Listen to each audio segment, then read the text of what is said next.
Bonsoir à toutes et à tous, bienvenue, c'est Sens Public, votre rendez-vous quotidien de débat et de reportage sur Public Sénat. 90 minutes pour donner du sens à l'actualité grâce à nos experts. Et voici le sommaire de ce 5 avril. Donald Trump inculpé par un procureur de New York. Et si c'était une aubaine pour l'ancien président américain ? Nos élections ressemblaient à celles d'un pays du tiers-monde. Et maintenant, cette ingérence électorale massive, à une échelle jamais vue dans notre pays, en commençant par la gauche radicale, le procureur Alvin Bragg de New York, soutenu par George Soros. Cette procédure place de nouveau Trump au centre du jeu médiatique. Elle oblige ses concurrents à la primaire républicaine à le soutenir. On va décortiquer les conséquences de cette inculpation et les autres affaires plus graves qui menacent le milliardaire. Et puis pour notre débat de société volontairement décalé de l'actualité du jour, c'est le thème des violences conjugales que je vous propose ce soir. Il y a un mois, la Première ministre a annoncé la création de 200 pôles spécialisés au sein des tribunaux. Est-ce la bonne solution? Que faire pour mieux protéger les victimes? Quel bilan pour Emmanuel Macron en 6 années de pouvoir? Ne ratez pas notre second débat dans 3 quarts d'heure.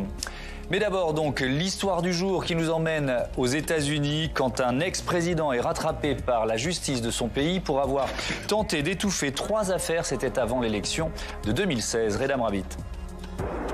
Un salut discret à ses supporters, la mine est grave. En entrant dans le tribunal pénal de Manhattan, Donald Trump est en état d'arrestation, du jamais vu pour un ancien président des États-Unis. Il est visé par 34 chefs d'accusation, notamment pour avoir acheté le silence de plusieurs personnalités, dont une star du porno, en marge de la présidentielle de 2016. Quelques clichés subsistent de cette première audition face au juge. Trump plaide non coupable. Il s'agit de délits graves dans l'État de New York. Qui que vous soyez, nous ne pouvons pas normaliser et nous ne banalisons pas les conduites délictuelles graves. Pendant ce temps-là, devant le tribunal, c'est la cohue. Partisans pro et anti-Trump s'invectivent. Sorti de l'audience, Donald Trump se rend ensuite dans son fief de Mar-a-Lago en Floride, attendu par des milliers de partisans. Il réfute toutes les accusations. Je n'aurais jamais imaginé cela possible en Amérique. Je n'aurais jamais imaginé que cela puisse arriver. Le seul délit que j'ai commis, c'est d'avoir défendu sans peur notre pays face à ceux qui cherchent à le détruire. L'ancien président américain se dit victime d'une cabale politique. Son procès devrait débuter au début de l'année 2024. On débat autour des conséquences politiques de cette inculpation avec André Caspi. Bonsoir. Bonsoir. Bienvenue, heureux de vous accueillir. Vous êtes professeur émérite à la Sorbonne et vous publiez Mes Chroniques américaines, livre édité aux éditions de l'Observatoire. Elisa Schell, bonsoir. Bonsoir. Bienvenue à vous aussi, professeur de sciences politiques à l'université Paris-Nanterre, rédactrice en chef de la revue Politique américaine. Idriss Fassassi, bonsoir. Bienvenue. Vous êtes professeur de droit public et spécialiste des États-Unis. Et puis on est également en duplex avec Olivier Piton, avocat en droit public américain, et bonsoir, auteur de Kamala Harris, la pionnière de l'Amérique, publié chez Plomb, et Mathieu Croissando. Bonsoir Mathieu, éditorialiste politique. Que risque Donald Trump, André Caspi, après cette inculpation? Il risque de passer en jugement, si du moins il est reconnu coupable. Pour l'instant, ça n'est pas encore le cas. Ouais. On est au stade de l'instruction, et bien entendu, cela veut dire que il peut être soumis à la justice si les accusations qui sont portées contre lui sont fondées.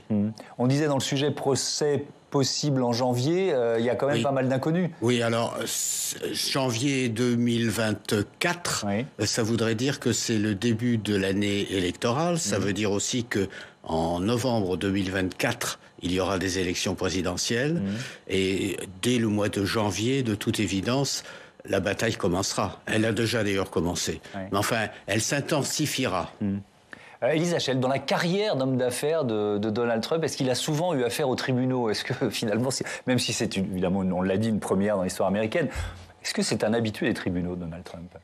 Alors, il a eu, oui, plusieurs démêlés avec les tribunaux, qui on peut remonter dans les années 70, 80, mais regardons déjà ce qui se passe maintenant. Oui. C'est-à-dire qu'il a d'autres procédures en cours qui sont beaucoup plus graves que cette affaire Stormy Daniels. Les élections truquées en Géorgie, son rôle dans l'invasion du Capitole, ou encore la détention de documents classifiés. Donc, il a de nombreuses affaires en cours. Oui. C'est peut-être la première d'autres journées qui ressembleraient à celle-ci? Est-ce qu'on peut se dire ça? En tout cas, celle-ci est particulièrement médiatisée. Elle est sulfureuse, elle implique une actrice de film X, donc ça fait particulièrement jaser, alors qu'il y a d'autres cas dans ce dossier qui a été mis au jour par le procureur Bragg, puisqu'on parle aussi d'une autre maîtresse qui avait été achetée, même d'un concierge qui a été acheté. Donc il y avait en fait toute une cellule de démantèlement des nouvelles désagréables au sujet de Donald Trump qui avait été montée. Et c'est ça dont il est question dans l'affaire new-yorkaise. Idriss Fassaci, pourquoi cette procédure elle aboutit maintenant? Des faits qui datent de 2016. Alors effectivement, c'est intéressant, c'est qu'elle avait été entamée par l'ancien procureur qui avait déjà tenté effectivement de lancer une mise en examen et qui avait renoncé face à la complexité de la procédure.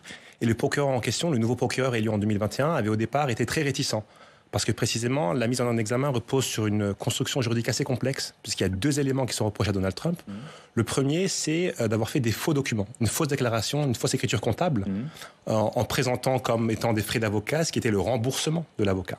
Et pour qu'il s'agisse d'un crime et non pas d'un délit, il faut que cette fausse déclaration soit liée à un crime. Et c'est là qu'on entre dans la difficulté juridique, parce que le procureur a estimé que le deuxième crime en question était soit une infraction à la législation en matière de campagne électorale, soit une infraction à la matière fiscale, à la législation fiscale.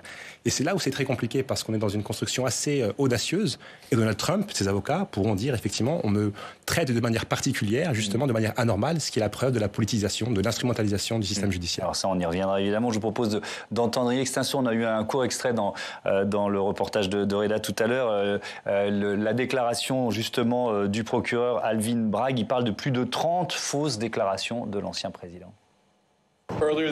En début d'après-midi, Donald Trump a été mis en accusation par la Cour suprême de l'État de New York sur la base d'un acte d'accusation établi par un grand jury de Manhattan pour 34 chefs d'accusation.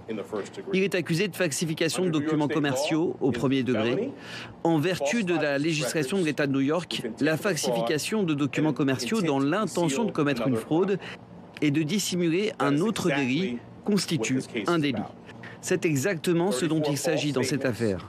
34 fausses déclarations faites pour dissimuler d'autres délits. Il s'agit de délits graves dans l'État de New York. Qui que vous soyez, nous ne pouvons pas normaliser et nous ne banaliserons pas les conduites délictuelles graves. Je reviens vers vous, Idriss Fassaci. Est-ce que ce que j'entendais un peu dans votre déclaration, est-ce que le dossier est assez solide? Parce que c'est un ancien président américain. C'est toute la question. Et c'est toute la question. Et finalement, c'est le dilemme qui est posé au système judiciaire. Parce que d'un côté, il y a la logique de l'état de droit qui milite pour que tout le monde soit traité de la même manière, donc personne, y compris un ancien président, n'est au-dessus des lois. Mais de l'autre, il y a un constat réaliste, pragmatique, qui est de dire qu'un ancien président n'est pas un citoyen ordinaire. Autrement dit, pour pouvoir mettre en examen un ancien président, il faut que l'accusation soit particulièrement solide. Et c'est là, au regard de ce qui a été déclaré hier, où on peut avoir effectivement des doutes. Et peut-être que d'autres affaires, effectivement l'affaire du Capitole, étaient peut-être un véhicule, un vecteur plus solide pour mettre en examen Donald Trump. Oui. Olivier Piton, votre avis d'avocat, je rappelle, en droit public américain, sur la solidité de l'accusation contre Donald Trump sur cette première affaire, celle dont on parle aujourd'hui? Oui, non, mais ce qui a été dit est tout à fait juste. Si vous voulez, il y a deux chapitres. Le premier chapitre, c'est le chapitre des falsifications des registres commerciaux, comme on dit, en vertu de l'article 175 du Code de l'État de New York. Et c'est là-dessus que le procureur Alvin Bragg s'est appuyé, effectivement, pour inculper Donald Trump. Et là-dessus, incontestablement, d'ailleurs, on l'a vu au moment de sa présentation, il avait l'air assez solide et il pense pouvoir démontrer assez facilement qu'il y avait effectivement une volonté de falsification, de dissimulation des informations dite commerciale. Le problème, et ça a été dit fort justement, c'est qu'on parle bien de dissimulation, de falsification dans le but de commettre un crime. Et là-dessus, c'est beaucoup plus compliqué, c'est beaucoup plus fragile, parce que le crime, ce serait quoi? Et Bragg le dit lui-même, il parle en fait de modification, au bout du compte, de changement de la perception de l'élection de 2016.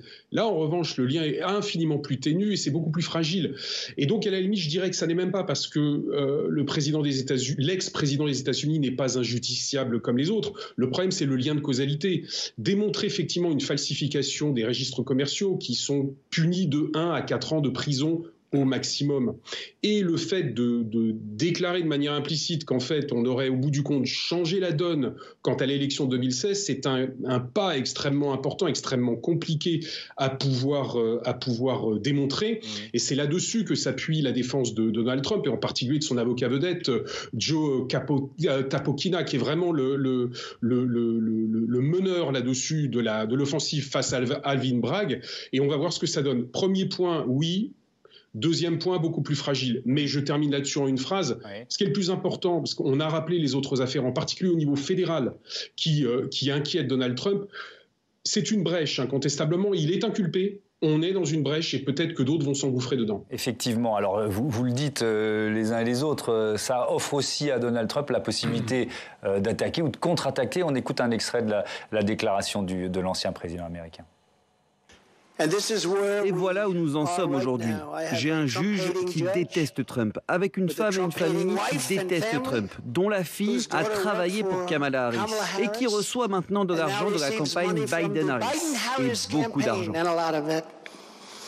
Olivier Piton, je reviens vers vous. Peut-être d'un mot rapide, de quoi parle Donald Trump? C'est un mensonge de plus ou alors il y a vraiment des liens entre la famille du procureur Bragg et la vice-présidente américaine? Le système judiciaire américain est fondé sur l'élection. Les juges sont élus. Et donc, si vous voulez, ils sont élus, donc ils sont politisés. Et Donald Trump joue là-dessus. Effectivement, Bragg est un démocrate. C'est un démocrate revendiqué. D'ailleurs, Juan Merchan, qui est le juge qui l'avait déjà inquiété sur les malversations de la Trump Organization, est également un démocrate. Donc, il politise évidemment le dossier et c'est de bonne guerre. Effectivement, le problème, c'est qu'on a une intermêlation, des interférences entre l'aspect judiciaire et l'aspect politique. C'est incontestable. André Caspi, ça c'est c'est comme ça, la justice américaine est comme ça. C'est-à-dire que Donald Trump a en partie raison d'attaquer le procureur sur Je crois que l'affaire dépasse largement le domaine judiciaire. Oui. Il s'agit d'une affaire politique dans ce cas. Et lorsqu'on cite les autres affaires qui pourraient menacer Donald Trump, il faut quand même prendre ses distances. Parce que, par exemple, sur ce qui s'est passé le 6 janvier 2021, il y a eu une enquête du Congrès. Donald Trump, si vous vous rappelez bien, auparavant a été par 2 fois jugé dans le cas d'un impeachment et par 2 fois il a échappé à toute condamnation. En ce qui concerne la Géorgie, dont on parle souvent, rien n'est fait pour le moment, c'est-à-dire qu'en effet, il a vraisemblablement essayer de faire pression sur les autorités de la Géorgie pour qu'ils changent le résultat des élections présidentielles, mais encore une fois, ça n'a pas donné lieu à une action judiciaire. Et puis, cela veut dire au fond que tout est fait pour attaquer Donald Trump, et en attaquant Donald Trump, on en fait une victime, et une victime qui en profite, bien entendu. On voit bien, par exemple, que, en ce qui concerne l'opinion publique, le fait même d'être traduit devant un juge augmente ses chances auprès des électeurs, notamment des électeurs républicains. Donc ça veut dire que le problème, c'est de savoir si sur le plan politique, cela nuit à Donald Trump ou est-ce que cela l'avantage. Moi, j'irais jusqu'à penser que cela l'avantage. C'est-à-dire qu'au fond, aujourd'hui, il est plus fort du point de vue électoral qu'il ne l'était il y a une semaine, 2 semaines ou 2 mois. Donc ça veut dire qu'au fond, là, on est entré dans la bataille des élections présidentielles. Ça, on y reviendra un peu plus tard, évidemment, en longueur dans ce débat. Mathieu, vous vouliez intervenir? Moi, j'avais une question de Béotien sur le fond de l'histoire. Parce qu'on lui reproche, en fait, d'avoir payé, d'avoir acheté le silence, notamment de cette fameuse actrice pornographique. Et on le reproche, voilà, il y en a une autre, et puis avec l'argent de sa campagne, si je comprends bien. Non, c'est pas ça. En fait, ce qu'on lui reproche, c'est d'avoir orchestré un système pour effectivement pouvoir éteindre ces histoires. En fait, c'est un système en 2 temps. C'est son avocat personnel, Michael Cohen, qui a payé effectivement l'actrice en question, et lui l'a remboursé par la suite en prétendant qu'il s'agissait des honoraires d'avocat. Or, c'était faux. Les remboursements qu'il lui effectuait visaient simplement à le rembourser du paiement qu'il avait fait. Et c'est là où il y a la falsification. Personnel. Il aurait pu le faire, mais c'était risqué politiquement. C'était justement l'idée, c'est de mettre des tampons pour pas pouvoir remonter directement à lui. Et c'est là où est le problème, c'est que la falsification, c'est de présenter comme des honoraires d'avocat un paiement qui est fait à son avocat pour rembourser. Et le lien avec le deuxième crime, c'est de dire, il a voulu en cela contourner la législation électorale, puisque la législation impose de déclarer toutes les dépenses électorales, et on peut dire que supprimer une affaire constitue une dépense électorale. Oui, mais il faut quand même reconnaître que 130 000 $, par rapport aux dépenses immenses d'une campagne électorale, c'est minuscule, c'est une miette. La fortune de Donald Trump. Évidemment, c'est 3 fois rien. Mais à la limite, d'un point de vue juridique, ça ne rentre pas en considération. La question, peu importe le montant, la question c'est est-ce que vous avez respecté la législation électorale, que ce soit pour 10 000 $ ou 1 million. Là, la question. Il y a aussi un effet de calendrier qui est très clair. Cette aventure avec Stormy Daniels, c'était en 2006. Or, les paiements qui ont été faits en 2016. Donc, il ne pouvait pas se permettre de faire ces paiements, déjà, 1, directement, et 2, en pleine campagne électorale. D'ailleurs, le dossier qui a été publié indique bien qu'il aurait voulu le rembourser après la campagne, mais l'actrice faisait pression pour avoir l'argent avant, et il a dû la payer avant la fin de la procédure électorale. Elle insiste beaucoup sur son prénom supposé, Stormy. C'est-à-dire qu'au fond, elle aime la tempête, elle aime le bruit, elle aime de faire scandale. Et en faisant scandale, elle augmente automatiquement les sommes qu'elle est censée recevoir. Il y a deux questions qu'on peut se poser aujourd'hui sur la question d'une éventualité de voir Donald Trump en prison. Ou de son inéligibilité. Ce sont deux choses qui ne sont pas forcément liées. Laquelle des procédures dont on parle pourrait éventuellement l'envoyer en prison, Elisa Chaine? C'est très difficile à dire parce qu'il n'y a pas de précédent. Moi, je voudrais vraiment insister sur la nécessité, et plus que le désir, la nécessité de Donald Trump de scandaliser cette affaire. Il a besoin d'argent. Ces procédures lui coûtent extrêmement cher et il a aussi une campagne à financer à venir. Donc il a certes une fortune personnelle importante, estimée à 2,5 milliards $, mais le coût de sa précédente campagne, tout compris, c'était 6,5 milliards $. Donc s'il veut s'engager dans la campagne des primaires et éventuellement dans la campagne des présidentielles par la suite, il a besoin de mobiliser ses troupes puisque il est déjà en train d'envoyer des mails à tout va à ses supporters pour que il y ait des dons qui soient faits. L'équipe de Trump revendique 5 millions de $ levés depuis le début de cette mise en examen.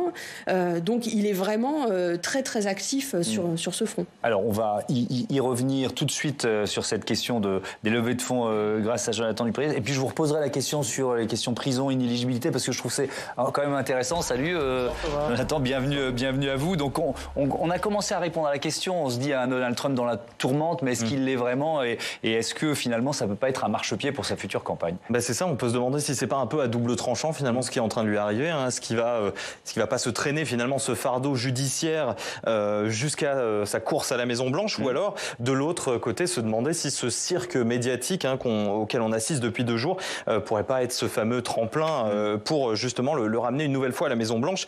Alors en tout cas ce qui est sûr, c'est que l'annonce de son inculpation a regonflé à bloc ses partisans qui espèrent toujours un grand retour, une restauration si on peut dire, et puis aussi pourquoi pas peut-être une revanche sur Joe Biden. Écoutez-les. On soutient cet homme, on aime le président Trump. C'est lui le vrai président, pas l'autre salaud de Biden qui a volé la dernière élection. S'il va en prison pour une accusation aussi absurde, c'en est fini de notre pays. Emballé, c'est pesé comme en Union soviétique. Et pour nous, c'est terminé, on n'existera plus.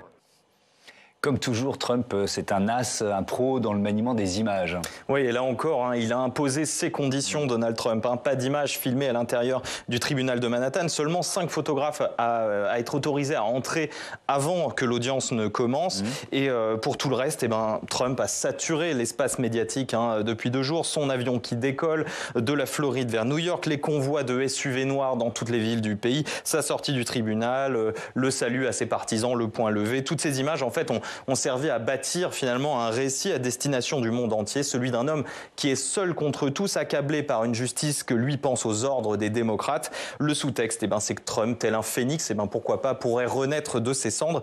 Et il est aussi très fort, Donald Trump, dans cet exercice victimaire, toujours se positionner en victime, finalement pour ensuite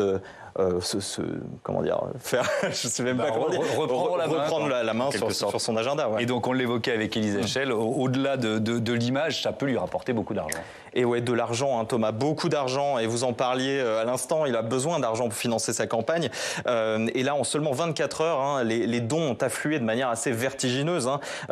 Trump, il aurait récolté 4 millions de dollars rien qu'avec l'annonce de son inculpation, ce qui est quand même assez colossal. Et d'ailleurs, son équipe de campagne, elle manque pas d'insister sur le fait que ça représente un engouement finalement derrière le candidat et qui pourrait d'ailleurs tuer le match des primaires républicaines à venir. Regardez ce communiqué de l'équipe Trump qui va s'afficher. Plus de 25% des dons proviennent de nouveaux donateurs de la campagne Trump, ce qui renforce encore le statut du président Trump en tant que leader incontesté de la primaire républicaine, peut-on lire sur ce communiqué.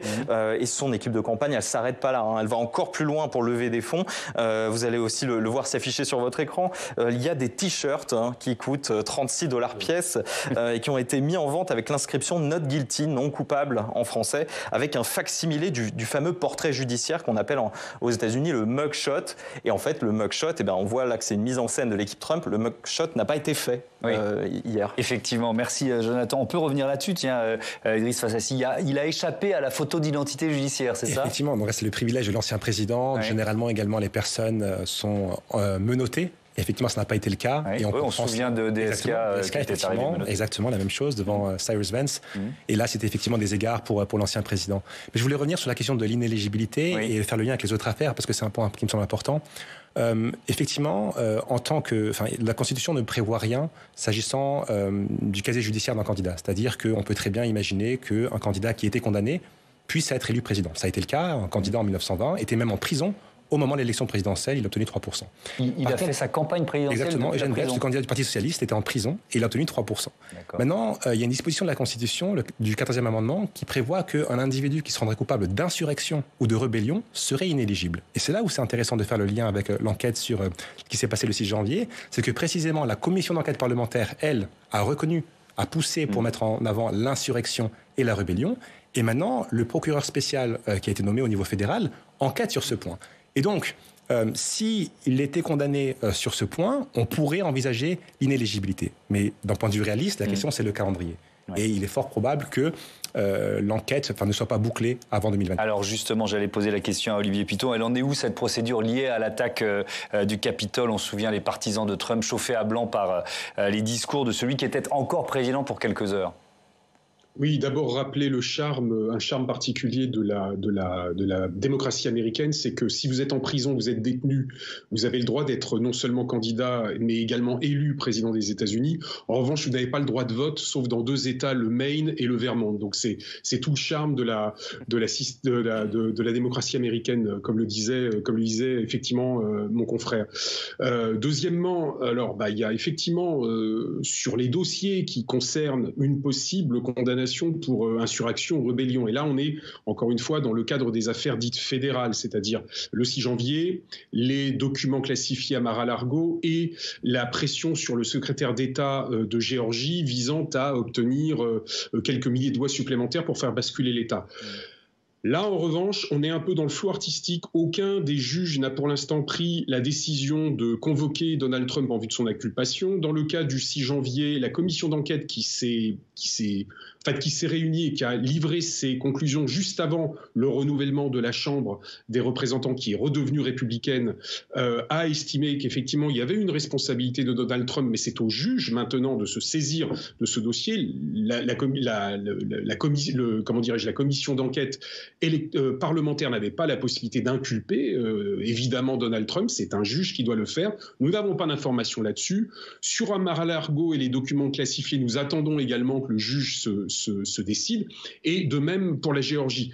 Encore une fois, même s'il y avait inculpation dans les semaines ou les mois qui viennent, le délai de la justice étant tellement long, les possibilités d'appel, d'interjeter appel seraient tellement diverses qu'il n'y a pratiquement aucune chance que Donald Trump soit empêché de se présenter à la primaire, voire même de se présenter, s'il gagnait la primaire républicaine, de se présenter au mois de novembre 2024. On est sur du temps long.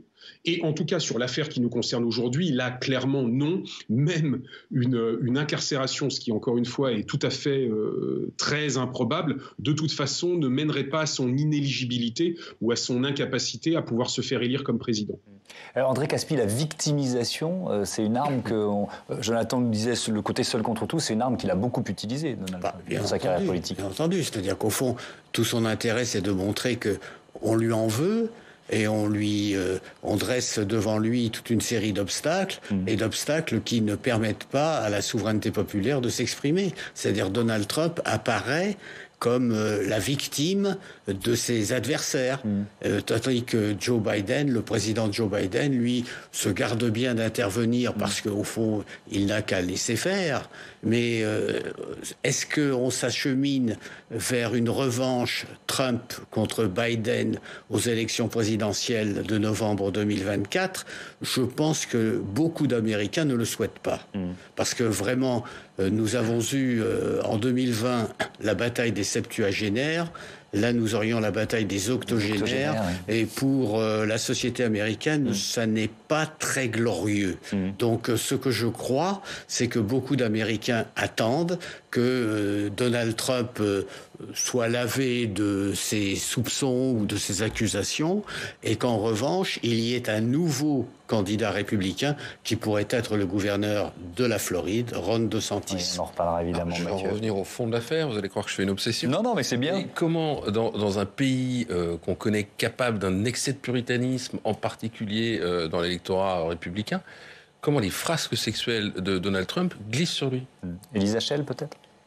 Une représentation de la virilité.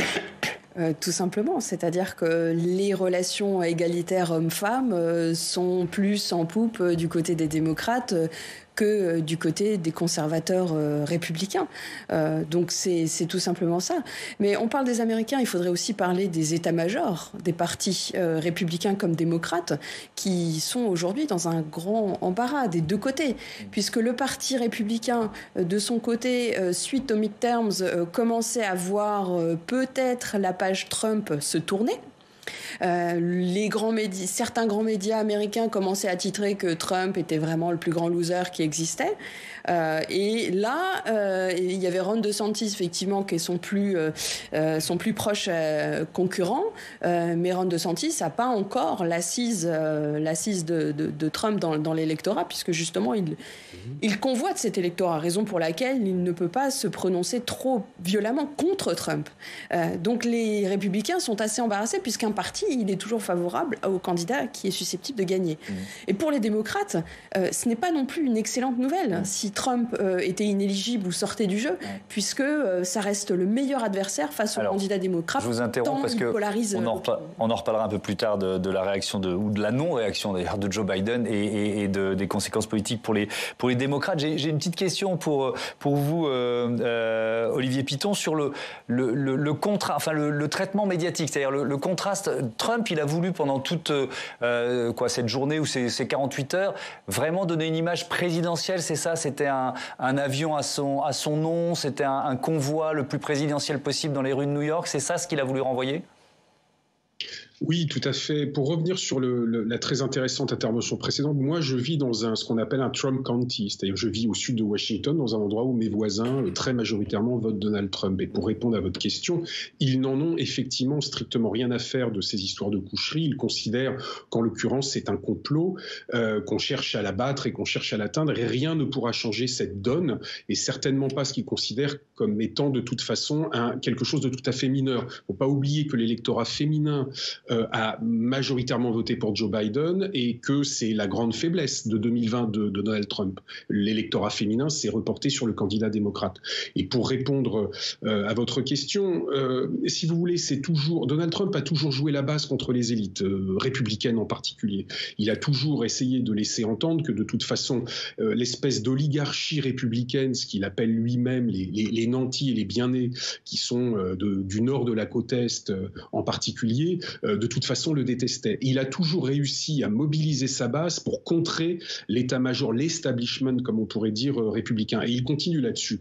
Hier, ce qui était très intéressant lors de sa conférence de presse tardive, c'est qu'il a parlé à son électorat, comme le disait l'un de vos intervenants, il a fait de la politique et il a parlé à son électorat.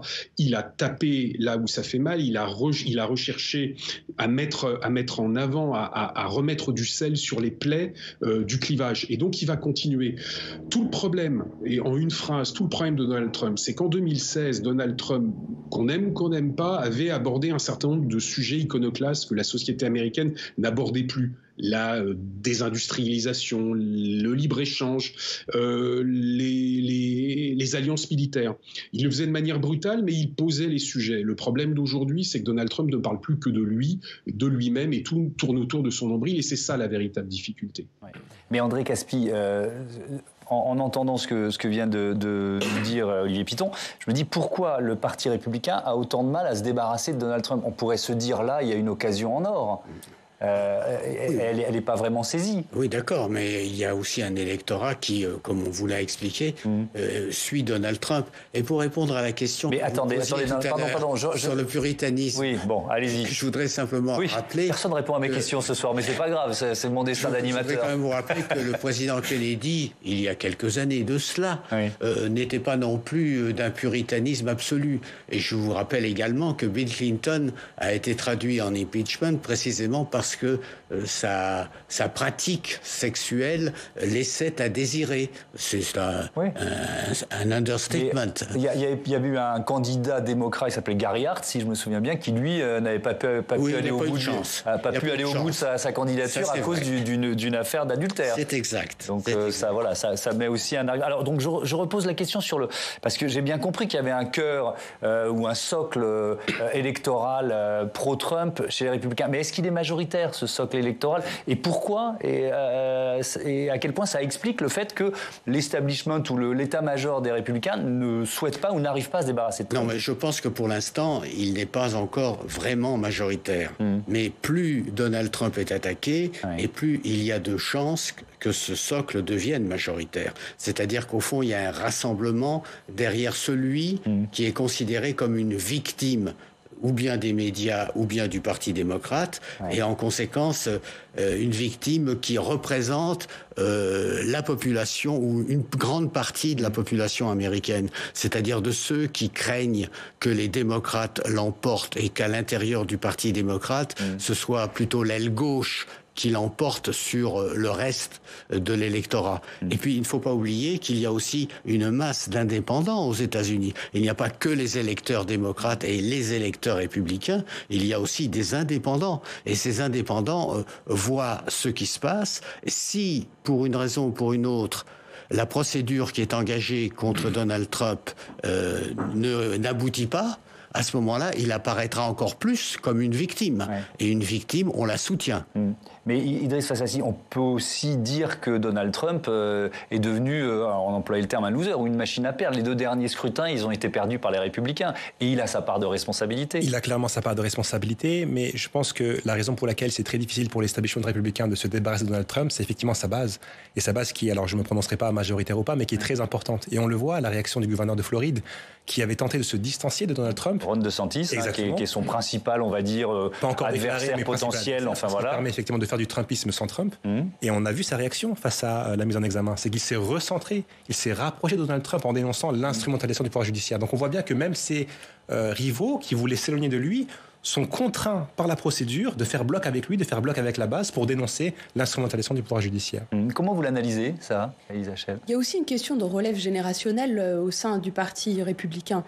Si Trump est parvenu la première fois à se hisser à ces fonctions, c'est aussi parce qu'il y avait un problème de relève générationnelle. Le fait qu'un homme des médias qui n'avait aucune expérience en politique puisse prendre le parti nous dit quand même quelque chose de l'état du Parti républicain et de la question du leadership en son sein. Donc il y a une vraie question de cette relève, et Donald Trump a réussi à imposer quelque chose que les autres élites ont du mal à faire, c'est un style populaire. Il parle un langage que les gens comprennent, l'américain moyen comprend. Alors autant ça hérisse les élites éduquées des grands centres urbains, mais il est compris des autres, des Américains moyens. Il ne faut pas oublier que la vague populiste qui a traversé l'Europe a aussi concerné les États-Unis et procédait notamment de la critique d'élites trop éloignées des réalités du terrain. Et Trump a su répondre à cette demande. Donc ce n'est pas seulement un accident de parcours, c'est quelqu'un qui a su répondre à une demande. Olivier Piton, comment Fox News, qui soutenait Trump avant de plus ou moins le lâcher, comment Fox News traite ce dossier? Est-ce qu'elle est à fond derrière Donald Trump? Sur ce dossier-là, oui. C'est-à-dire que ce qui est intéressant, et ce que vous avez dit, vous avez l'ensemble de l'établissement américain, républicain, pardon, qui avait réussi, non seulement, qui déteste Donald Trump depuis le début. On pense à George Bush, on pense à Mitt Romney, on pense à Liz Cheney, et Fox News, qui très récemment a fini par se démarquer de Donald Trump, sont d'une seule voix, condamnent ce qu'ils appellent en fait une chasse aux sorcières et un procès politique. Donc, ce que l'un des exploits qu'a réussi malgré lui, mais c'était pas le but, Alvin Bragg, c'est de ressouder l'ensemble du camp républicain derrière Donald Trump, y compris les gens qui ne le supportent pas.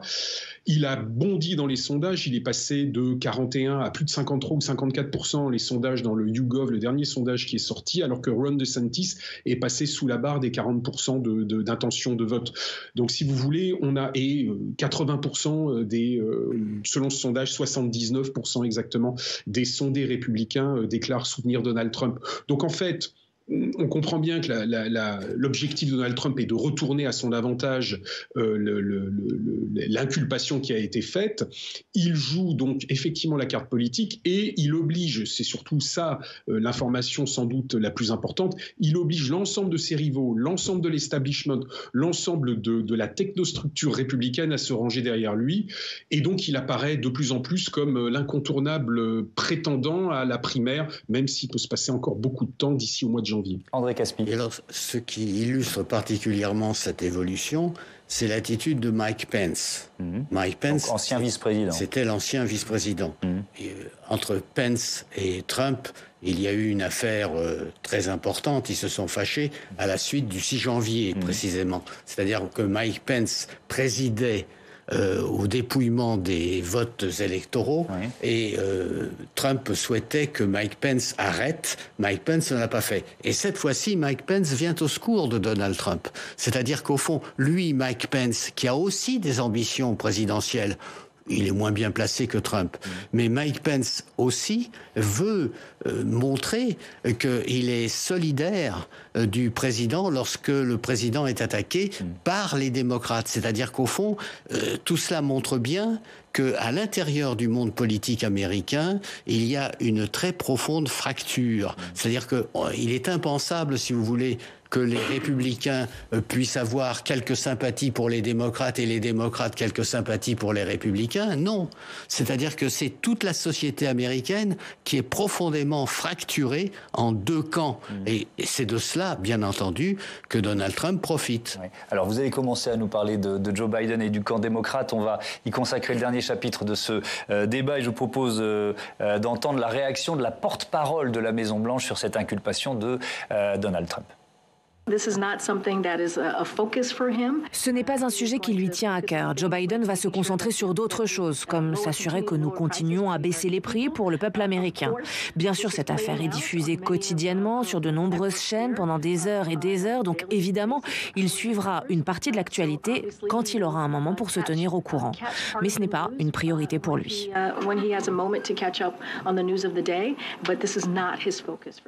Élise Hachel, je vous permets de terminer un peu et de continuer la démonstration que vous aviez amorcée tout à l'heure. Pourquoi il est gêné aux entournures, Joe Biden ? Parce que Trump serait son meilleur adversaire. Joe Biden a fait un excellent score en termes de vote populaire quand il a affronté Trump, parce que Trump est très clivant. Donc il y a aussi une réaction très forte anti-Trump chez les démocrates et aussi chez une partie des indépendants. Donc c'était son meilleur adversaire. Aujourd'hui, Joe Biden... Trump soude le camp démocrate d'une certaine façon. On peut dire ça.